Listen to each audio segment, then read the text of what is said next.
पण आजची परिस्थिती आहे, जसं मी सांगितलं की हा महत्त्वाचा वर्ग तरुण जो भाजपला कधी मतदान करणार नाही, चला दुसऱ्या वर्गाकडे वळूया आपण, जिथे महिला आहेत, 50%हून जास्ती महिला आहेत. ही महिला शक्ती उद्धव बाळासाहेब ठाकरे यांच्याकडे कुटुंब प्रमुख म्हणून बघते, सुसंस्कृत नेतृत्व म्हणून बघते. आज मी तुम्हाला विचारत आहे, भाजपच्या राज्यात तुम्हाला सुरक्षित वाटतं का? वाटतं तुम्हाला सुरक्षित? एक तो कर्नाटकातला राक्षस, काय त्याचं नाव, रेवण्णा, 3000 महिलांचा त्यांनी बलात्कार केलेले आहेत, फिल्म काढलेले आहे, क्लिपा बनवलेल्या आहेत, व्हॉट्सअपवर पसरवलेल्या आहेत. ज्या भाजपाने त्याला फाशी दिली पाहिजे होती, त्याच भाजपाने, त्याच प्रधानमंत्री महोदयांनी त्यांच्यासाठी जाऊन प्रचार केला, माहिती असून की हा बलात्कारी आहे.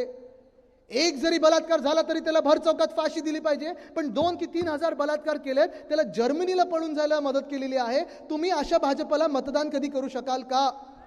करू शकाल का? आपल्या इकडचे दक्षिण मध्य मुंबईमधले जे उमेदवार आहेत विरोधी पक्षातले, ते देखील इकडचे रेवण्णा आहेत, त्यांच्यावर पण आरोप झालेले आहेत. तुम्ही त्यांना मतदान करणार का? त्यांच्या पण क्लिप आहेत, त्यांचं पण खूप व्हायरल होतं, त्याच्यात मला काही जायचं नाहीये, कारण ती आपली संस्कृती नाहीये. त्यांना तुम्ही जागा दाखवायची ती दाखवाल. पण तुम्हाला 2 गोष्टी अजून विचारतो.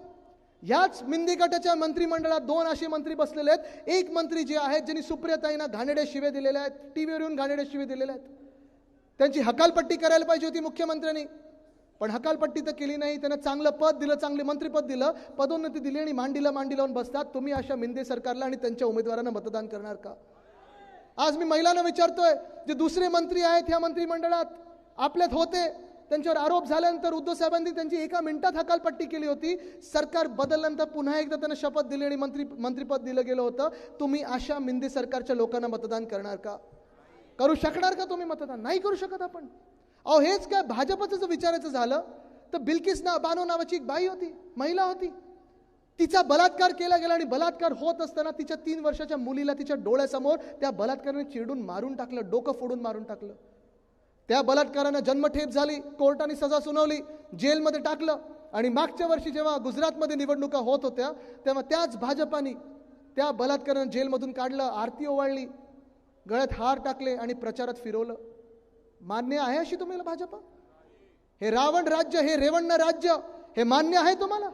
अहो राम राज्य जर असतं किंवा वंदनीय हिंदू सम्राट बाळासाहेब ठाकरे यांची जर शिकवण घेतली असती, तर बिल्किस बानोची जातपात धर्म न पाहता, जे कोणी बलात्कारी आहेत त्यांची जातपात धर्म न पाहता त्या बलात्कारानं भर चौकात फाशीच झाली असती. ही आपली शिकवण आहे, ही आपली संस्कृती आहे. पण आज महिलांचा आदर होत नाही, महिलांचं संरक्षण होत नाही, महिला सुरक्षा कुठे काय चाललंय हे आपल्याला माहिती नाही. पण भाजपा देखील प्रचार करत आहे, ते मटन मांस मच्छीवर करत आहे, कारण 10 वर्षात केलंच काही नाही मुळात. आज आपण पाहतोय हिंदू मुस्लिम आणि मटन मांस मच्छी ह्याच्यावर प्रचार सुरू झालेला आहे. परिस्थिती ही झालेली आहे की 3रा वर्ग जो आहे किंवा 4था वर्ग आपण पाहतो, गरीब. आज देशात तुम्ही मला सांगा, जगणं कोणाला परवडतं आहे? परवडते कोणाला जगणं? जीडीपी, जे अर्थतज्ञांचं जीडीपी नाही, सामान्य नागरिकांचं जीडीपी, गॅस, डिझेल, पेट्रोल. तुम्ही मला सांगा, जेव्हा यूपीचं सरकार होतं, जेव्हा काँग्रेसचं सरकार होतं आणि आपण भाजपसोबत युतीत होतो, तेव्हा अनेक लोक ₹1 वाढला, अर्धा रुपये वाढला की दिल्लीतून आपल्याला फोन यायचा भाजप कार्यालयातून की आज भारत बंद करतोय, आपण आंदोलन करतोय, लाट्या खायच्या तुम्ही आम्ही खायचो, जेलमध्ये आपण जायचो, भाजपवाले फोटो काढून पळून जायचे. आज तुम्ही मला सांगा, 2014 मधलं गॅसची किंमत काय होती? किती होती? 400 होती. आज कितीला हो? दिसलेत कधी भाजपवाले आंदोलन करताना? पेट्रोलची किंमत काय होती? आठवते तरी का आपल्याला? डिझेलची किंमत काय होती? आपल्याला सांगितलं होतं डॉलरची बराबरी आम्ही रुपयाशी करू, रुपयाची बराबरी आम्ही डॉलरशी करू. आज रुपया एवढा घसरत चाललाय. लवकर घसरते कोण? भाजप आणि भाजपची वचनं की रुपया, हे कळत नाही आपल्याला. पण परिस्थिती आज ही आहे देशातली, बिकट होत चाललेली आहे, कारण गरीब वर्ग हा वाढत चाललेला आहे. 80 कोटी लोक जर राशनवर राहत असतील आणि ते कुठच्या प्रकारचं राशन तुम्ही विचार करा, तर नक्की प्रगती झाली कोणाची? आज देशात प्रगती झाली असेल तर ठराविक भाजपच्या नेत्यांची झाली. आज देशात प्रगती झाली असेल तर ठराविक काही उद्योगपत्यांची झाली. पण आज व्यापारी नाराज, जीएसटी लागू केल्यानंतर पीएमएलए लागू केलं, त्याच्यावर अनेक प्रत्येक वर्ग आपण पाहतोय. शेतकरी आत्महत्या वाढत चालल्या आहेत, महिलांवर अत्याचार वाढत चाललेले आहेत. आज मी तुम्हाला विचारत आहे, अशा परिस्थितीत तुम्ही पुन्हा एकदा भाजपला निवडून कधी देणार का? ठीक आहे, चिखलफेक होत असतो, चिखलफेक राजकारणात होत असतो, ते आपल्याला साफ करायचं आहे. पण प्रत्येक वेळी कीचड में ही कमल खिलता है म्हणून कीचड करायची, दलदल निर्माण करायची, राज्याचं वाटोळं करून टाकायचं आणि तिथे कमळ आणायचं. तुम्ही मला सांगा, आपण ह्या निवडणुकीत भाजपला बळी पडणार आहात का?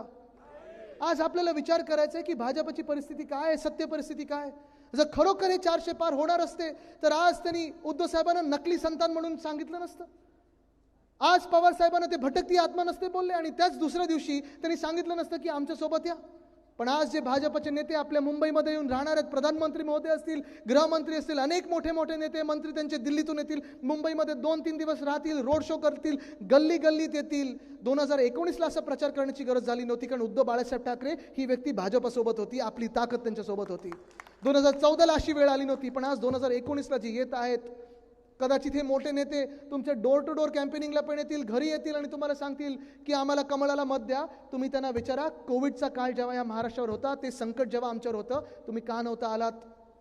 जेव्हा आमच्यावर सगळ्यात कठीण काळ चालला होता, टौक्ते वादळ आलं होतं, निसर्ग आलं होतं, तुम्ही गुजरातला गेलात, 1,500 कोटी तिथे दिलेत, मग महाराष्ट्रात आणि मुंबईत का नाही आलात? आमच्या रायगडला का नाही गेलात? आमच्या कोकणात का नाही गेलात?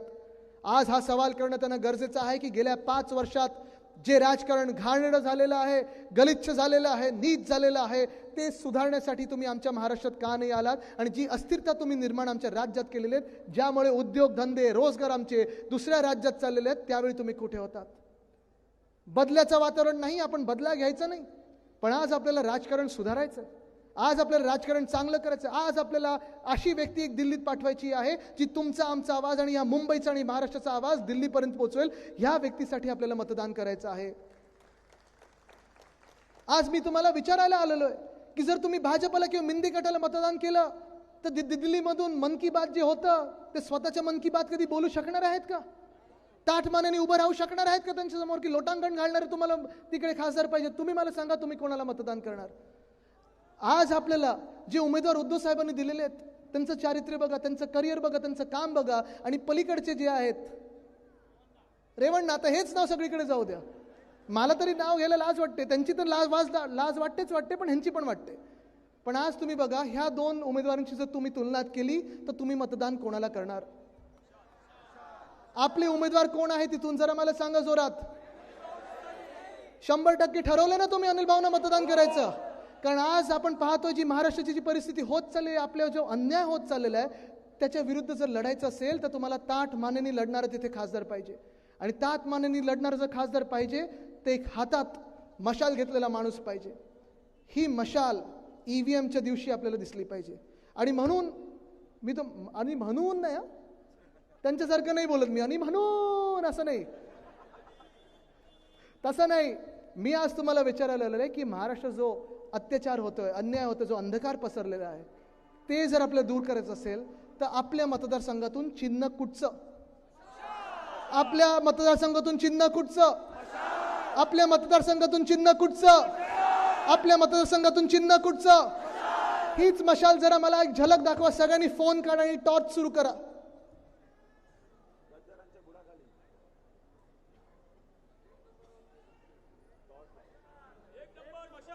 अनिल भाऊंचा नंबर किती? आपलं काम किती? आपण जिंकणार कसं? 1 नंबर. ही मशाल जी आहे ती EVM वर पेटली पाहिजे. तुम्हाला मशाल कशी दिसते हे माहिती आहे. अनिल भाऊ 1 नंबरवर आहेत. मी पुन्हा एकदा विचारतो इथून पुढे निघायच्या आधी, आपलं चिन्ह कुठचं? आपलं चिन्ह कुठचं? आपलं चिन्ह कुठचं? 20 तारखेला मशालीवर मतदान करा आणि या महाराष्ट्रातला अंधकार दूर करा. धन्यवाद. जय हिंद, जय महाराष्ट्र, वंदे मातरम. धन्यवाद आदित्यजीने अत्यंत रोखठोकपणे तमाम पदाधिकाऱ्यांना मार्गदर्शन केलेलं आहे. साईन कोळेवाडा विधानसभेच्या वतीने आदित्यजींना सन्मानित करणार आहोत. मी तमाम पदाधिकाऱ्यांना विनंती करतो की आपण